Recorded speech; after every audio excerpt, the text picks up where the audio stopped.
No siempre es fácil nombrar una obstinación que poco o nada tiene que ver con la racionalidad.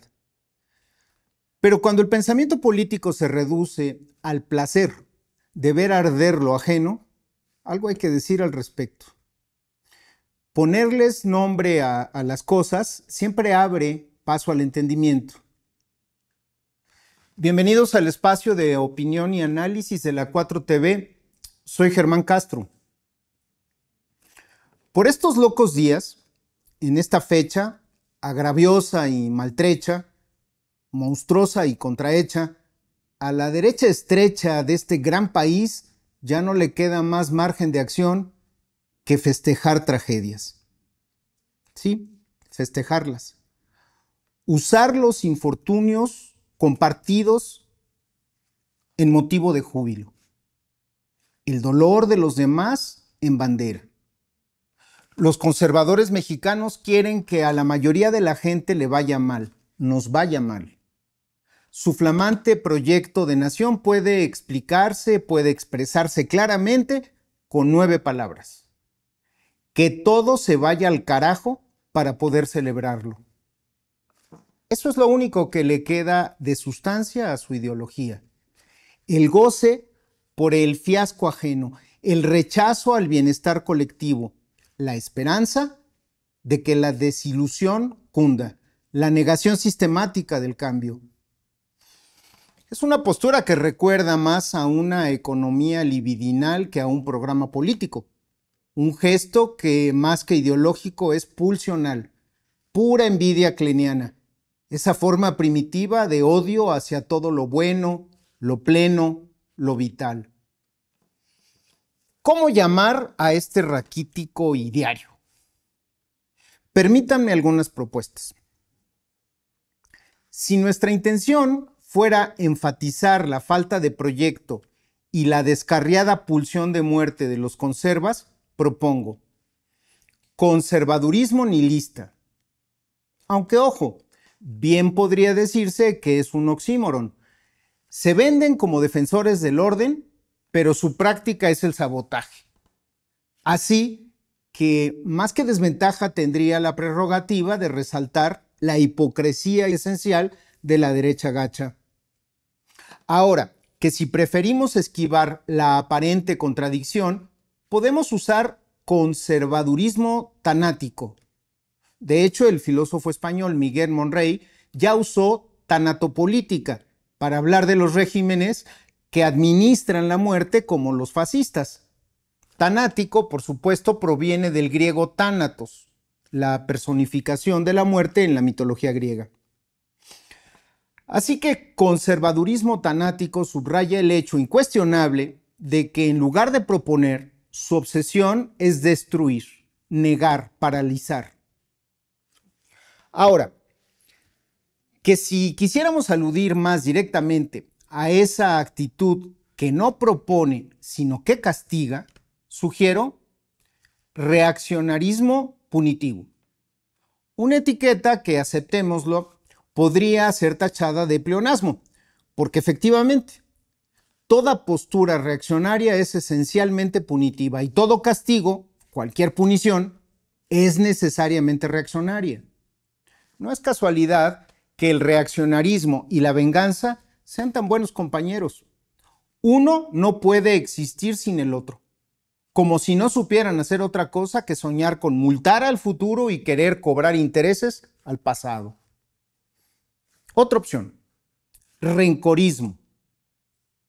En este caso se destaca que se trata de una ideología que se alimenta del enojo provocado por los avances ajenos y captura la esencia de una posición política basada en el resentimiento, la ojeriza, la nostalgia agria y la incansable gana de celebrar el fracaso comunitario. Rencorismo tiene algunas ventajas. Precisión emocional, porque evoca el odio como motor ideológico. No solo el desacuerdo, pues, sino el gozo malintencionado. Un cierto eco histórico. Resuena al resignment de Nietzsche, el rencor como política de los débiles que idealizan el pasado para negar el presente, y evidencia la patética condición de una élite que, al sentirse desplazada, queda despojada de la capacidad de plantear un proyecto y se dedica a sabotear el ajeno. Una más. Derecha entrópica, o ya de plano, entropismo prianista. Proyecta que solo se intenta generar desorden, caos o regresión. Combina física, ya saben, entropía, caos irreversible, con política para describir una corriente que no solo intenta oponerse al cambio, sino que se esfuerza por impulsar el desánimo y la degradación social. El entropismo prianista no pasa del deshacer como meta, del desbarajuste programático, el berrinche y la rabieta pueril como la única posibilidad discursiva. Ahora considérese que la oposición y sus esbirros se la viven vociferando en contra de cualquier programa social de la 4T, no porque lo consideren ineficaz, no pueden, sino porque destruye su relato de que en México debe ser un lugar que debe seguir siendo el país del eterno sacrificio. Desde aquí, propongo pues miserabilismo hostil. El término recalca la agresividad activa dirigida contra el bienestar ajeno, sobre todo el de los estratos sociales más desprotegidos. Quizá la consigna más depurada del miserabilismo hostil sea aquella de que los pobres son pobres porque quieren. Y claro, también toda la retórica hueca del echaleganismo vacuo. Desde el miserabilismo hostil es pues que un atajo de señoras y señores entrados en carnes por pura voracidad consumista pueden bramar que al pobre no hay que regalarle pescado, sino enseñarle a pescar. Llamémosla como llamemos a la insatisfecha derecha mexicana, es esa la que ansía desdichas, que Mr. Trompetas imponga aranceles, que se devalúe el peso, que el PIB se estanque, que se desate una epidemia, que nos pegue feo otro huracán, que los gringos impongan un impuesto a las remesas y manden tropas dizque a combatir el narco, que mañana maten a más gente, que haya recesión. Extasiados, celebraron el accidente que sufrió el buque escuela Cuauhtémoc en Nueva York y claro, carroñeros alzaron el vuelo del buitre echando culpas a lo bruto. Antes nunca había pasado. Luego entonces es culpa de la 4T o de Morena o de la presidenta. Insaciable de ruinas, la derecha desea con toda el alma que ocurran infortunios para poder poner el dedo en alto y señalar culpables.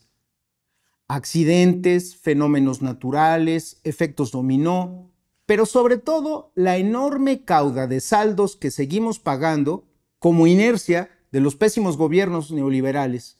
De todo hay que pasarle la factura a los morenacos y a sus gobiernos de quinta. Así que también cabría tildar su ideología como catastrofismo inculposo, frase que destaca su patológica adicción al apocalipsismo crónico discursivo y su compulsión para imputar de todo al adversario. Por eso es que bien pensado, quizá en vez de ponerle una etiqueta, un nombre a su ideología, no estaría mal diagnosticarlos.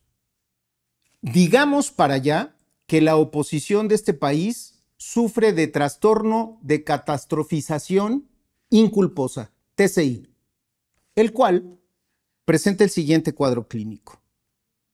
TCI, descripción general. Trastorno emocional político caracterizado por una necesidad compulsiva de interpretar la realidad nacional como una tragedia continua, desligando cualquier responsabilidad histórica, estructural o personal. Es altamente contagioso en redes sociales, sobremesas familiares y puede transmitirse por televisión abierta y radio. Su incidencia crece proporcionalmente al éxito ajeno. Cuadro clínico. 1. Delirio de atribución omnidireccional. creencia patológica de que todo evento adverso, desde la inflación hasta los huracanes, pasando por pandemias remotas o las decisiones de la Reserva Federal de Estados Unidos, es culpa directa del gobierno mexicano en turno. Incapacidad absoluta de reconocer variables estructurales, coyunturales, internacionales o responsabilidades heredadas. 2. Sesgo de confirmación catastrófica. Registro cognitivo exclusivo de noticias negativas que refuercen su narrativa apocalíptica. Habilidad alquímica de transformar las buenas noticias en pésimas. El Tren Maya funciona, pero ¿a qué costo? Amnesia selectiva institucional. Olvido de las estupideces y abusos perpetrados por gobiernos anteriores, escándalos previos o datos incómodos. Neurogoce patriófobo crónico, también conocido como placer del patriota invertido.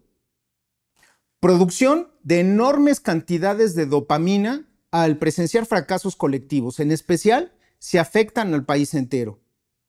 Uso adictivo de la frase "se los dije", aunque nadie les haya preguntado un carajo. Al tiempo polapolia, tendencia a contestar "ahora no", pero al tiempo, cada vez que una de sus predicciones catastróficas no se cumplen, es decir, casi diario. Malinchismo autoinmune severo. Rechazo reflejado a todo lo mexicano, desde la historia nacional hasta el pozole, desde las artesanías hasta los tacos, pasando por universidades públicas y los programas sociales. Idealización fantasiosa de cualquier modelo extranjero, con preferencia con países nórdicos, anglosajones o inventados siempre y cuando tengan güeros. Fobia a lo indígena, lo prehispánico y en general a todo lo originario. Crisis de identidad ante expresiones culturales propias. Por ejemplo, sienten que ver cine nacional sin pedir disculpas es subversivo o que comer tortillas es de plano un atavismo. Diagnóstico diferencial. No debe confundirse con el pesimismo informado, la crítica razonada ni el sarcasmo pedagógico. El TCI opera desde la víscera, no desde la conciencia. Examen de laboratorio, retórico, prueba de proyección. Pregunta clave. ¿Lo que usted llama fracaso de la 4T no será en realidad la metástasis de sus propias políticas fallidas o quizá la proyección delirante de sus deseos más íntimos? Si el sujeto entra en cólera o responde con "no hay peor ciego que el que no quiera ver", el resultado es positivo. Si el resultado es positivo, no medicar ni tratar de remediar la condición del sujeto mediante un proceso psicoterapéutico. Si acaso, puede usted aplicar la frase aquella de AMLO: "Primo, sigue tu camino". Coda. En un aquelarre convocado por Latinus, rodeado de otros odiadores, ex-integrados y ahora bastante apocalípticos a rabiar, Héctor Aguilar Camín, refiriéndose al asesinato de los funcionarios del gobierno de la Ciudad de México, se aventó esta laja. Abro comillas. Esta ciudad ya no es más una excepción, por más que hayamos imaginado. Es algo que sucede todos los días en otras ciudades de México. O sea, nos estamos mexicanizando en la Ciudad de México. Cierro comillas. Sopas aztecas. No es posible escatimar el logro. El chetumaleño novelista se salió con la suya. Logró una de las expresiones más extremas del malinchismo conservador. Si alguna ONG financiada por el gobierno norteamericano otorgara la medalla cum laude al malinchismo, ya le estarían presumiendo en la portada de Nexos.